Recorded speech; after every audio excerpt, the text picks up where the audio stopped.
Mari vilayetinin Bayramaly şäheriniň polisiýa işgärleri Türkiýede ýaşaýan we şu ýylyň oktýabr aýynda raýat jemgyýet aktivistleriniň onlaýn maslahatyna gatnaşyp türkmen hökümetini tanqid eden Merdan Ilyasowyň enatasyna azar berýärler. Azatlyk radiosynyň Türkiýedäki habarçysy Ähmet Rahmanow gurrun berýär. Aktivist Merdan Ilyasowyň sözlerine görä, onun 22-nji oktýabr deden çykyşyndan soň enatasy polisiýa bölümine çağıryldy we oglunyň hereketleri üçin türme bilen haýbat atyldy. Ilyasowyň enatasy ondan aktivist hereketlerini etmegini istediler, emma ol boyun gaçyrdy. Şondan soň onuň enatasy ýazarlamalardan howatyrlanyp, oglu bilen ara gatnaşyk saklamagyny bes etdiler.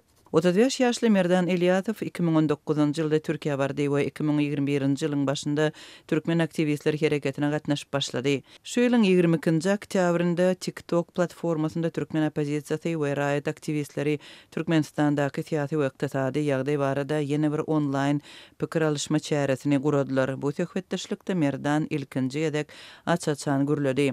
Men Nur Muhammed Annaýew bilen Murat Gurbanowyň TikTok ýaýlymynda açyk ýüz bilen gurlap başladym. Türkmenistan hökümetiniň syýasatyna ara alyp maslahatlaşdyk. Bu ýaýlymdan soň polisiýa ýene-de enatamyň öýüne geldi we kakymy alyp gitdi. Dip Ilyasow aýdýar. Şol onlaýn duşukdan odal aktivist şahsiýetini gizläpdi we matematik lakamyny ulanypdy sebäbi onuň enatasy Bayramalyda häkimetleriň batyşyna tede var bolupdy. Merdanyň sözlerine görä polisiýa bölüminde kakasy soragy çekildi we ondan oglunyň işinden el çekmegi talap edildi. Polisiýa onuň oglunyň hökümeti tanqidlamajagy barada üçin söz berendigini aýdyp, oňa gyýgyryp başlady. Emma kakasy oglunyň eýýam uludygyny we onuň jogapkärçiligini çekip bilmejekdigini aýtdy. Dip Merdan aýdýar. Polisiýa tarapyndan soragy edilenden soň aktivistiň enatasy onuň bilen habarlaşyp işini toktatmagyny, esasanam hökümeti tanqidlamazlygyny soradylar, emma aktivist bu talaplary ýerine ýetirmekden ýüz öwürdi. Häkimetleri tanqidlamakdan ýüz öwrenimden soň ene atam meniň bilen aragatnaşyk taklamagy bes etdiler. Olar bilen habarlaşmak üçin eden finansiýalaryň hemmesi şowsuz boldy.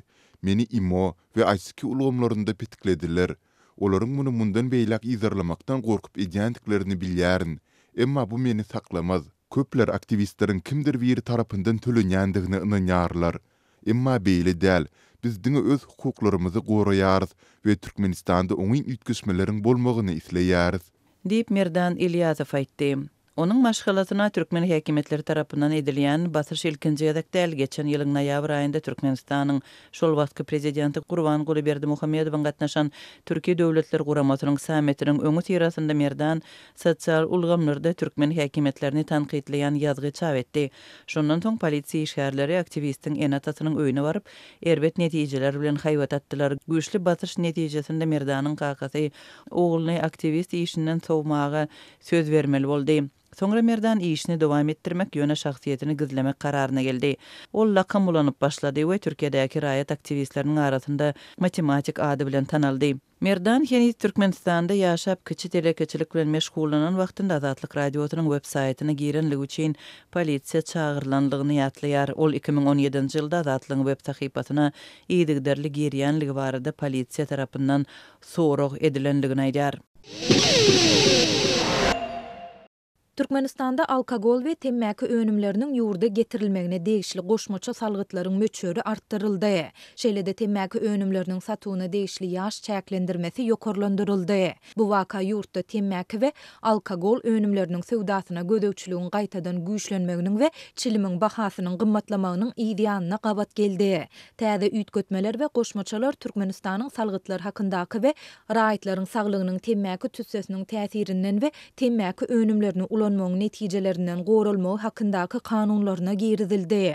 Kanunlaryň täze görnüşleri ýurduň metbuat serişdelerinde 30-njy noýabrda çap edildi we şol günden başlap güýje girdi. Salgytlar hakyndaky kanunyň 119-njy maddasyna laýyklykda Türkmenistanyň çägine getirilen alkogol önümleri üçin salynýan goşmaça tölegler 53 götürümden 61 götürüme, temmäki önümler üçin salynýan goşmaça tölegler 93 götürümden 116 götürüme çenli ýok ýokarlandy. Şeýlede ýurtda öndürilen güýçli alkogolly içkiler üçin salynýan goşmaça salgydyň möçüri 67 götörümden 77 götörüme artdyryldy. Raýatlaryň saglygynyň temmäki tüssesiniň täsirinden we temmäki önümlerini ulanmagyň netijelerinden gorulma hakyndaky kanuny girdilen üýtgetmelere göre temmäki önümleriniň satywyna degişli ýaş çäklendirilmesi 18 ýaşdan 21 ýaşa ýokarlandyryldy. Bu waka türkmen häkimetleriniň ýurtda temmäki we alkogol önümleriniň sewdasyna gözegçiligi gaýtadan güýçlendirmeginiň ideýanyna gabat geldi.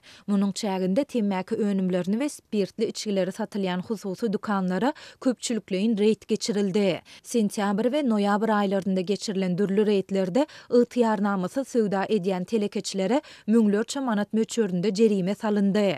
Bu çärelerin fonunda Balkan welaýatynda daşary ýurtlardan import edilýän çilimleriň bahasy birden 25 götörüm çemesi gymmatlady.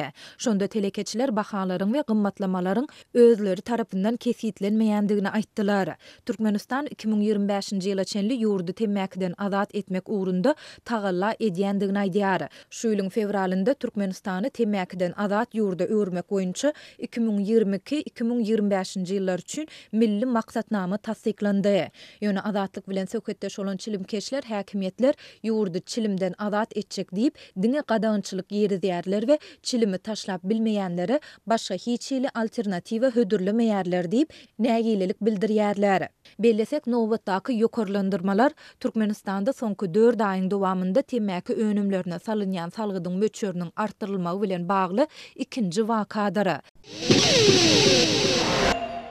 Türkmenistanda zirdibil taşlanýan çörekler hem adaty adamlaryň hem de häkimetleriň üns berýän ýerine öwrülýär. Ilatyň durmuş şertleriniň agyrlaşýan döwründe zibil gutularynyň daşyndaky hereket wagtyl güýçlenýär. Şeýle ýagdaý şuňlar Liwap vilayatynda gözeýilýär. Zirdibil diňilýän gutularyň içindäki hapalary döwrýän adamlaryň sany köpelip, käbir ýerlerde bir gutyny 10 adam bolup döwrýärler. Bu ýagdaý barada Azatlyk radiosynyň habarçylary 30-njy noýabrda gürrüň berýärler. Biri kup gitse ikinci adım distini izinden gelip dörüp başlayar. Dip habarçymyda aýdýar. Zirdibil döwrýänler köplenç plastik gutulary, çüýşeleri, plasmasanyň her bir görnüşini gözleýärler. Mundan başga azyk galındylary gözlenýär. Şol sanda gök önümleriň gabygy, bakça önümleriniň paçaklary toplanyp alınıp gidilýär. Bu azyk galındylary soň adatça mal ýymy hökmünde ulanylýar. Köp gatly öýleriň ýaşaýjylaryny getirip taşlan zaýa bolan naharlary, käsir, soğun gabygyny kim toplap aýratyn bir halta salyp, öz ýany bilen tekeri ýükläp alyp gidýärler. Bir gelip giden soň destine ikinci adım elindäki uzyn taýagy bilen dibil gutusyny köp başlaýar. Dip bu ýagdaýlary öze sineden habarçymyz gürrüň berýär. Bakça önümleriniň paçaklary, bir halta plastik gaplary, başgasyna çüýşe aýratyn bir halta salynýar we alınıp gidilýär. Bu ýagdaý Türkmenawadyň köp gatly ýaşaýyş çaýlarynyň umumy howlularynda hojalyk dibillerini taşlamak üçin goýulan gaplaryň daşynda köp göze çykýar. Yerli habarçylarymyzyň sözlerine görä, noýabr aýynyň dowamında Liwap vilayatynyň arasaçylyk we keselleriň öňüne alyş gullugy gaýtadan işlenýän galındylary kabul edýän nokotlara gözegçiligini güýçlendiripdir. Netijede käbirlerine jerime salynıpdyr, ençemeti ýapylypdyr.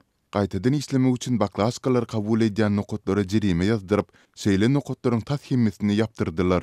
Dip yerli habarçylaryň biri gürrüň berdi. Onuň sözlerine görä, muňa garamazdan plastiki kabul edýän nokotlaryň ençemeti gyzylyn görnüşde işlemegini dowam etdirýärler. Ýöne häzir sol baklaska nokody gizlin hereket edýär.